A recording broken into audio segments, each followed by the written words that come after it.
Bora começar mais um vídeo nesse canal e hoje não vai ser vlog. Hoje eu tava já no script aí, todo final de mês, quando vai dando mais um mês concluído, né, fora do Brasil, eu gosto de gravar esses tipos de vídeo mais sentada, conversando com vocês, fazendo um resumão. E eu tava seriamente pensando em gravar esse vídeo já há um tempo, contando mesmo algumas experiências frustrantes, perrengues, porque eu me senti meio que na obrigação de fazer isso, né? Essa semana tá completando 5 meses que a gente saiu do Brasil, que a gente tá morando fora do Brasil, e a gente viveu algumas experiências e a gente passou por algumas coisas que eu acho interessante contar pra vocês, e à medida que eu conseguir expor, né? É claro que... Joy! Eu vou pegar minha calça. Vou expondo aqui algumas dificuldades que a gente enfrentou, alguns obstáculos que a gente teve que passar. Alguns deles eu compartilhei ao longo dos vlogs, porém alguns eu não compartilhei porque foram obstáculos e eram coisas mais nossas mesmo que a gente estava vivendo ali na hora.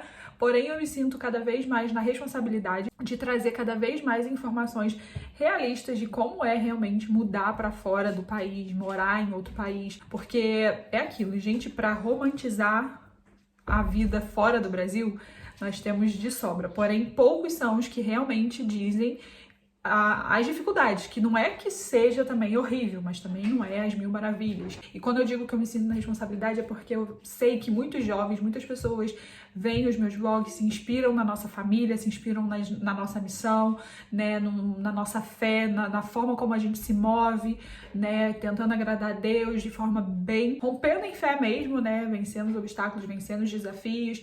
E eu sei que muitas pessoas veem, porém muitas pessoas veem e acham que de forma inconsequente, de forma irresponsável, podem sair e fazer por aí a mesma coisa. Então, assim, eu quero até deixar um alerta, né, de que muito do que a gente faz e muito do que eu exponho aqui, no secreto, na minha vida de intimidade com Deus, eu e meu marido, a gente busca muito a Deus. Então, a gente não sai fazendo as coisas dizendo que foi Deus que mandou, dizendo que foi Deus que enviou, foi Deus que fez isso, que aquilo, né?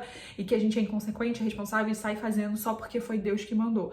Então, eu quero que esse vídeo seja um alerta também para isso, sabe? Para que quando você sentir um chamado do Senhor para ir para algum lugar, para se mudar, para sofrer uma mudança muito grande na sua vida, eu peço que vocês façam como a gente, porque às vezes eu acabo não me expondo aqui, porque é algo íntimo nosso, né? Não tem como ficar expondo a nossa vida de intimidade com Deus, a nossa vida de secreto, porém vocês sabem que nós somos pessoas que buscamos, que oramos, não tem como viver tudo que a gente vive sem pagar preço, sem viver uma vida por princípios.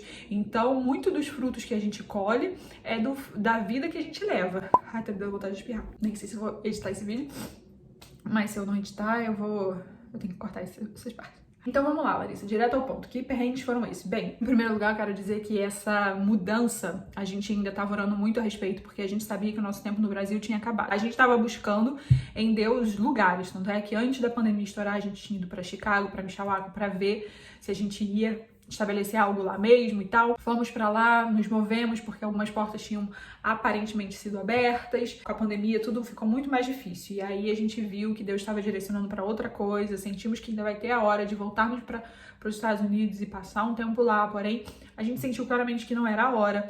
Depois a gente conseguiu, né, correr atrás de toda a papelada. Na verdade, eu já tô aí mais de 3 anos, 4 anos, correndo atrás de papeladas para tirar minha cidadania italiana. Então a gente cogitou e a gente colocou em oração também diante de Deus esse meu desejo de tirar a cidadania italiana, de ir para a Itália para passar um tempo lá para tirar essa cidadania. Nós tínhamos uma reserva financeira, nós tínhamos nos planejado financeiramente, então não foi de uma forma irresponsável, inconsequente, teve muito planejamento financeiro, porém tudo que a gente tinha planejado meio que de cara teve que ter sido alterado. Então o que a gente tinha de reserva financeira foram para outras coisas, para outras prioridades, e no final das contas a gente se viu completamente sem nada de novo, que tudo aquilo que a gente tinha planejado, que tinha estabelecido como meta financeira para conseguir, né, avançar aí na questão da cidadania italiana, não rolou, não aconteceu, e basicamente a gente ficou realmente sem esse chão, né, como se o nosso chão tivesse meio que tipo, agora vocês não têm mais a certeza e a confiança, né, e de que vocês vão poder ir e vai ter a reserva financeira ali para prover vocês. Então isso mexeu muito com a gente, então isso foi uma das coisas, né, porque quando a gente planeja se mudar para um outro país, a gente faz planos, a gente projeta e de forma planejada é uma coisa, mas na prática algumas coisas começam a sair dos trilhos, né? O euro aumentou muito nesses últimos anos, ficou a R$7. Agora deu uma diminuída por conta da guerra, mas o euro tinha aumentado muito. Nós tínhamos comprado a nossa passagem somente até para Madrid. Esse acho que seria o primeiro perrengue que eu poderia dizer para vocês, porque quando a gente definiu que a gente iria e tinha reserva ainda de dinheiro, tinha o planejamento todo financeiro bonitinho, blá, blá, blá, blá, a gente comprou a passagem e aí começou tudo de gringolar, tudo saiu dos trilhos. Acho que eu comentei um pouquinho disso com vocês no vídeo do tour, do último vídeo, né, do vlog de diário de mudança. Eu compartilhei um pouquinho com vocês e aí foi colocada à prova mesmo o nosso desejo e a palavra que a gente tinha recebido de que o nosso tempo no Brasil tinha acabado. Ah, ele acabou mesmo, mas agora que a gente não tem dinheiro, então não acabou mais, então continua. Ah, mas por conta das circunstâncias, nós não vamos levar em consideração essa palavra e vamos continuar aqui. Então a gente colocou algumas coisas em xeque, a nossa fé foi colocada em prova e a gente, no final das contas, através de oração, através de busca, a gente chegou à conclusão de que era pra gente continuar avançando na questão, sair do Brasil mesmo, se mudar. A gente viu que Deus estava nesse negócio, apesar das dificuldades. Então, todo o planejamento que às vezes a gente faz, da forma como a gente espera que as coisas vão acontecer, a gente pensa, vai acontecer assim, assim, assado. E de repente, algumas coisas saem do trilho e as coisas não começam a acontecer. E aí, você tá preparado para imprevisto? Você tá preparado para aquilo que você se planejou não acontecer? Então, eu acho que é uma coisa que você precisa levar em consideração. É isso, sabe? Assim, você tem uma palavra e se você souber que diante dessa palavra algumas coisas não vão sair como você planejou, como você esperava para que essa palavra se cumprisse na sua vida, você continuaria firme ainda nessa sua palavra? Então, a gente perseverou, a gente escolheu perseverar na palavra independente das dificuldades e dos grandes desafios. Quando foi para novembro a dezembro, que a gente estava no processo de desfazer das nossas casas, tinha muita incerteza ainda, porque a gente tinha conseguido comprar a passagem do Brasil para Madrid, porém a gente não tinha conseguido comprar a passagem ainda ou para Itália ou para Estônia. Então a gente estava ainda nesse processo. Entregamos a casa, vendemos os nossos móveis. Nesse processo ainda de tirar móveis, eu ainda estava tirando documentos ainda, porque ainda tinha esperança de que Deus ia mandar a gente para a Itália primeiro do que para a Estônia. Muito medo, muita incerteza, muita dúvida, porém a gente permaneceu. As coisas não foram assim fáceis, sabe, gente? O caminho não foi aberto fácil. Aqui, vocês vendo pelos vlogs e ouvindo os testemunhos, conseguiram alugar, conseguiram emprego, conseguiram chegar na Estônia, conseguiram uma casa, conseguiram isso, conseguiram aquilo, as crianças conseguiram uma escola.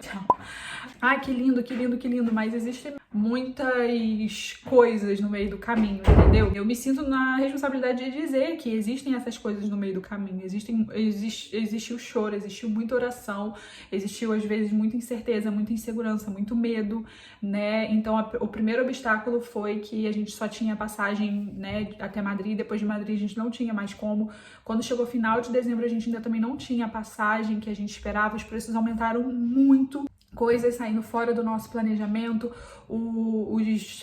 as hospedagens, né, em Madrid também não estavam confirmadas e elas subiram muito de preço. Madrid é um lugar muito caro, é muito lindo, né, a gente gostou muito de Madrid, da vibe de Madrid e tudo mais, mas Madrid em si é uma cidade muito cara, a gente sofreu lá nesse quesito de ver que as coisas foram caras. Então eu ainda tinha o meu trabalho, né, eu ainda estava recebendo, eu ainda recebia, eu, né, trabalho como professora, eu não me demiti também do meu trabalho, eu não fui inconsequente, responsável, tipo, me demiti de um concurso, né, que eu era efetiva onde eu trabalhava. Eu simplesmente pedi uma licença, né, pedi para manter a vaga, mas sem receber, sem remuneração, porém até janeiro ainda tinha direito de receber, porque como eu trabalhei o ano inteiro, janeiro é férias, né, para professor, então recebi ainda janeiro, então isso foi o que ficou sustentando a gente. E eu tô expondo essas questões financeiras aqui porque não tem ninguém sustentando a gente financeiramente, tá, gente? Não tem ninguém enviando recursos pra gente, não tem. O que existe são pessoas que, vez ou outra, sentem no coração de ofertar um valor, né, mas todas as ofertas e todos os valores que são ofertados são sempre uma bênção pra gente, mas não são o suficiente pra nos sustentar aqui. Não tem disso, sabe? Tipo, eu vou me mover e tal, e as pessoas vão começar a me prover, eu vou começar a receber oferta, que não sei o quê. Pelo contrário, sabe? Tipo, acho que ultimamente tem sido um dos períodos em que a gente menos tem recebido, que eu acredito até mesmo porque muitas pessoas ficam na dúvida de como mandar, de como enviar, e quando pensam que é euro, então, meu Deus, aí, tipo, vou ter que mandar muito dinheiro pra suprir. Não é algo sido simples, não tem sido algo simples, e a gente conseguiu com muito custo a passagem. A gente conseguiu com muito custo a passagem, a gente chegou aqui através de muita luta, de muita guerra, apesar de ter tido uma viagem maravilhosa, né? A viagem em si, ela foi muito boa, de Portugal, a viagem para Madrid também mesmo. A gente contando as moedinhas ali em Madrid, ela foi muito boa também, a gente tentou aproveitar, a gente tentou viver aquela experiência. Chegamos aqui na Estônia, fomos muito bem recebidos, a gente ficou hospedado durante uma semana, né? Assim que a gente chegou, a gente recebeu notícia de que uma pessoa nos emprestaria um carro, o Yuri conseguiu um emprego. Isso tudo realmente foi muito de Deus, isso tudo realmente foi para glorificar o nome do Senhor e também nos dar um renovo de que, cara, esse é o caminho, apesar das dificuldades, apesar dos embates, esse é o caminho, porque a gente chegou aqui, gente, sem nenhuma certeza. A única certeza que a gente tinha era que se a gente não conseguisse se estabelecer aqui, ter um visto e ficar aqui legalmente e ter uma forma de sustento pra gente nesse período, quando chegasse os 3 meses, a gente tinha uma passagem de volta, né, em março, e vamos voltar. Tipo, se nada, se Deus tá mandando ir, se lá no meio do caminho Deus mandar a gente ir e a gente tiver que voltar, beleza. Mas houve a questão da saudade dos nossos filhos, eles sentiram muita saudade no início. Quando a gente chega pra viajar é uma coisa, agora quando a gente chega de mala e cuia, tipo, não temos mais pra onde voltar, não temos mais a nossa casa, é outra história, gente, é outra história. Isso aí é uma coisa que eu gostaria muito de deixar claro aqui, cara, porque quando você entra num avião pra fazer uma viagem turística, pô, que legal, eu vou pra Europa, eu vou curtir, vou aproveitar, vou tirar foto, vou postar no Instagram, blá, blá, blá, e volto pra minha casinha, pra minha rotininha. Porém, quando a gente já entra no avião, tendo a convicção de que a gente não sabe quando a gente volta de novo, outra experiência, entendeu? E logo assim que a gente se despediu dos nossos parentes no aeroporto, né, que a gente pegou o voo lá pra Portugal, o Vitor desabou de chorar, ele ficou muito mal, ele ficou abaladíssimo, assim. Você precisa saber se você vai ter estrutura pra isso, emocional pra isso, porque não é fácil essa despedida, assim. Uma coisa é você entrar no avião, uhul, viajar, avião, conhecer outros lugares, beleza, mas mudança é outra coisa, é outra experiência, tá?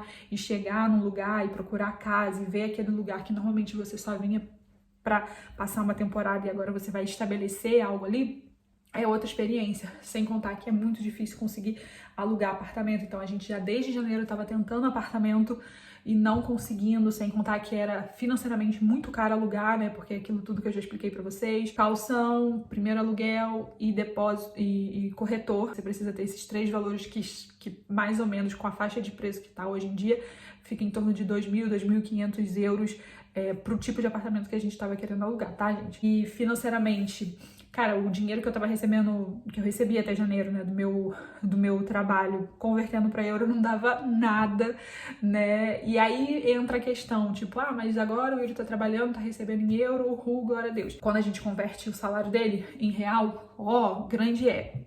Porém, com as despesas daqui, quando eu falo pra vocês, valor de aluguel daqui, que é em torno de 500, 600, 700 euros, mais combustível, mais alimentação, ele é o suficiente, entendeu? Não sobra muito, não é aquela coisa assim, meu Deus, agora eu vou ficar rico e milionário porque eu tô ganhando em euro. Não, porque o custo de vida aqui também não é que seja tão alto, né? O poder de compra aqui é bem menor, você pode comprar coisas com o seu salário e tudo mais, mas comprar um carro, às vezes, se juntar 2 salários já compra um carro. Porém, não é assim, tão assim. Então, você querer vir mudar pra cá porque acha que vai ficar rico, vai ficar milionário, porque sua vida vai mudar e tudo mais. Olha, gente, a nível de estrutura financeira e de coisas que a gente tem, a nossa vida, ela continua a mesma, entendeu? Então, assim, eu não acho que eu tô mais rica, não acho que eu tô mais pobre, eu acho que eu tô igual. Então, se você... tudo bem, eu tô aqui há 5 meses, existem muitas possibilidades, existem muitas coisas que realmente, se eu continuasse em Cabo Frio, talvez não existiriam. Existe sim, mas eu preciso saber falar inglês, eu preciso saber falar o estoniano, eu preciso saber falar outra língua, porque se eu só com o meu português continuar aqui, querer oportunidades e querer crescer em alguma área, querer crescer em alguma coisa, não vai rolar. Então não é essa facilidade toda também, como as pessoas às vezes pregam por aí, porque tem vaga em português. Primeiro, que sem vaga em português você precisa saber falar inglês, sem contar as diferenças, né, as diferenças climáticas, as diferenças de cultura, de pensamento, que eu já mencionei aqui com vocês, que me estressa às vezes muito, que me deixa muito irritado algumas coisas porque não pensa como a gente, e é óbvio, né, porque não são brasileiros, são estonianos, e se você não tá disposto a enfrentar isso, né, e a viver isso, repense, né, tudo isso. E não só isso, muito isso, né? Tipo, se você tem uma palavra e Deus tá te enviando, glória a Deus, em frente e viva o que você tem que viver, rompe em fé. Se você tem uma palavra de Deus, se é Deus que tá te enviando. Agora, se você só faz isso por oportunismo, por oportunidade, ou então porque você tá me vendo fazer e você acha que você vai conseguir fazer, porque você vai dar conta de fazer, lembre-se sempre que tem o por trás das câmeras. Eu não vou expor a minha vida aqui, né? E por isso que eu não vou pegar em momentos em que eu tava chorando, em momentos em que eu tava me sentindo aflita, com medo. Em muitos eu até tento expor o máximo que eu posso. Mas eu não faço isso diariamente, eu não faço isso em todos os momentos, né? Tem muito problema que tá nos bastidores, que eu não conto pra vocês. Então, a gente precisa... Eu sinto que eu precisava gravar esse vídeo, eu sinto que eu precisava contar isso.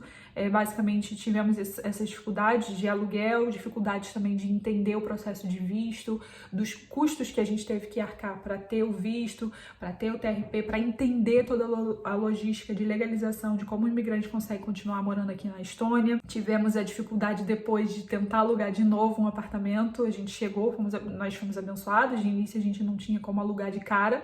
Nos abençoaram com o apartamento por 4 meses, porém, depois desses os 4 meses acabarem, a gente se viu de novo no mesmo embate de alugar um apartamento. Não foi algo fácil, então eu tentei 2 vezes, em janeiro, antes da guerra, e depois na guerra, e não foi fácil. Não foi fácil dos mesmos jeitos. Então eu sinto que eu precisava gravar esse vídeo meio que contando pra vocês das dificuldades e dos desafios que a gente enfrenta, até mesmo a nível de igreja. Se você precisa de uma igreja para ter a tua vida espiritual saudável, né? Eu digo que aqui você não vai poder contar muito com isso. Então, se você não tem um estilo de vida que busca a Deus no secreto, na tua vida, né, e não depende da igreja para ser alimentado e ser fortalecido, porque não é a mesma coisa do que no Brasil, sabe? São essas coisas que no dia a dia... E eu acho que eu gostaria muito de terminar dizendo que os problemas que você não deixa de ter problema quando você muda de país, entendeu? Os problemas, eles continuam existindo. E não é sobre Brasil, Estônia, Europa, Itália, não é sobre isso, é sobre quem você é. Então você precisa sempre revisar e buscar em você, poxa, será que se eu enfrentar esses tipos de problemas que eu enfrento aqui no Brasil, eu enfrentar na Estônia, eu vou me sair bem? Eu vou dar conta deles? Porque eles não deixam de existir, os problemas não deixam de existir aqui, entendeu? E isso tá cada vez mais claro pra mim, em qualquer lugar do mundo, não é? Você pode estar morando no lugar mais perfeito do mundo, os problemas, eles continuam existindo. Então, não pense que vir pra Europa é não viver problemas, pelo contrário, é viver problemas e ainda às vezes problemas que você nunca conseguiu, nunca viveu, nunca passou, e você cria novos problemas, tá? Só isso. Então assim, eu não quero com esse vídeo te desmotivar, porém eu também quero com esse vídeo alertar você que nos acompanha aqui de que por trás de cada conquista e por trás de cada milagre que a gente viveu, houve muito preço de oração pago, houve muito choro, houve muitos questionamentos, houve muitas crises, houve muito rompimento em fé. Você tá achando que é molezinha? Não é morango com leite, como falam por aí. Não, a vida não é morango com leite, nem no Brasil, nem na Estônia. Então eu quero realmente terminar esse vídeo. Acho que eu falei demais, mas eu abri meu coração. Não sei se eu vou editar, não sei como é que vai ser, mas enfim, eu devo editar algumas partes porque as crianças entraram no meio da história. Espero que vocês tenham gostado desse vídeo. Peço que, se você se identificou com algo que eu falei, ou se você tem algo pra me dizer, comente aqui embaixo. Um beijo, fica com Deus. Não se esqueça de se inscrever aqui no canal e semana que vem tem mais. Tchau!